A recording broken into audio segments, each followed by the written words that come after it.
Let's see if this next idea delivers. It comes from Chris MacLeod, who hails from Cambridge. Dear genius, I've come up with the torture box.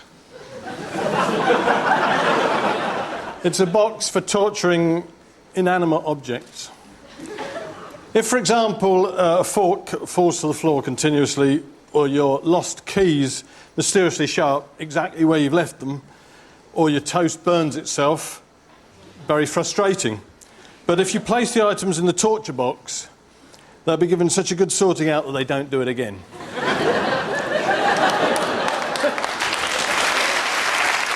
You may be wondering about the actual workings of the box. They're a bit too complex to be described here, but...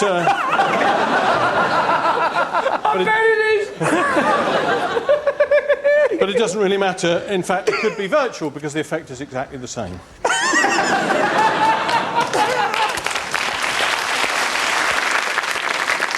You say it's for inanimate objects?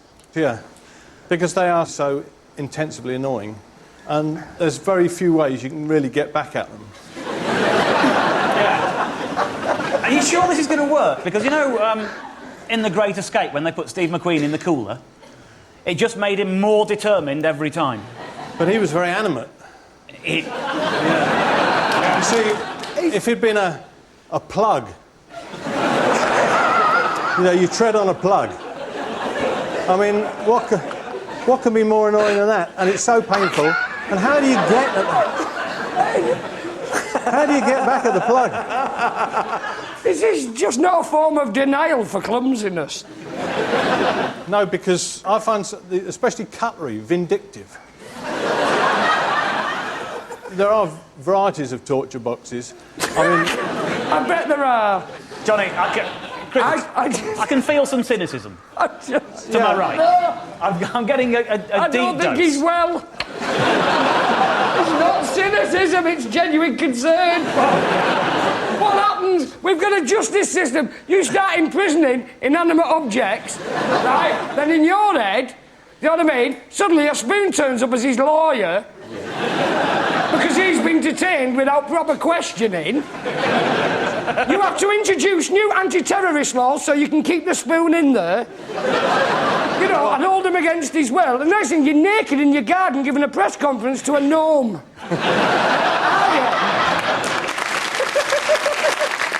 Come with me, I'll show you how this works, Johnny, honestly, I'll show you. Put it in the box! Because I was cynical as well, Johnny, but I thought I'll try it for a little while. So we had a torture box made, and this has been my torture box for the best part of the last week, OK? Don't show me the technology. No, I'm not going to show you what's inside. But let me tell you, day one, I did lose my keys. I found them about an hour after I started looking. They were on the bedside table where I thought they should have been. And I bunged them in here for just an hour, and I felt a lot better about myself. I really did. It was fine. The next day, I trod on a piece of Lego.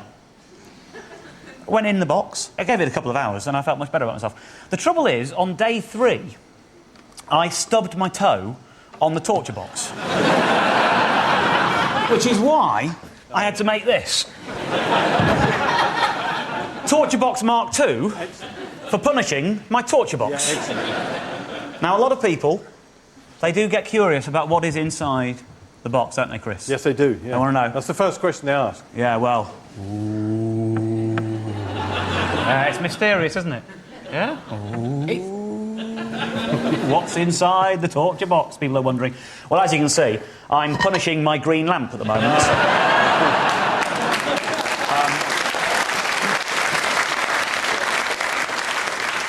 It got very annoying. The bulb started going, and it was a loose connection inside the lamp. Yeah, but look at him now. Look at him now. He's got into smoking. He's been hanging out with other naughty lamps. Yeah, it is actually on fire. Yeah. And I think that means it deserves to have another session. Is it inside the box? So, is it the fear of the unknown that will control the inanimate object? No, it's much more simplistic than that. It's just pure hate. Let's go and sit down again, John. I'm trying to help you out here with the mechanics of the box. Is it the fear of the unknown, or is it the box can't hate? Well, no, there is... You hate the object. The proof of the pudding really is in actually testing it out for yourself. You get a box, and immediately you'll be using it. what? It's that intimidating thing of going, I'm telling you, you get a box, you find out for yourself. You think I'm joking? You think I'm joking, mate? You do it. You live with naughty knives. Johnny, I find it hard to believe that I'm asking you this. But is Chris McLeod and his torture box genius or not? I think it's madness. I doesn't discount it from genius. Congratulations, sir.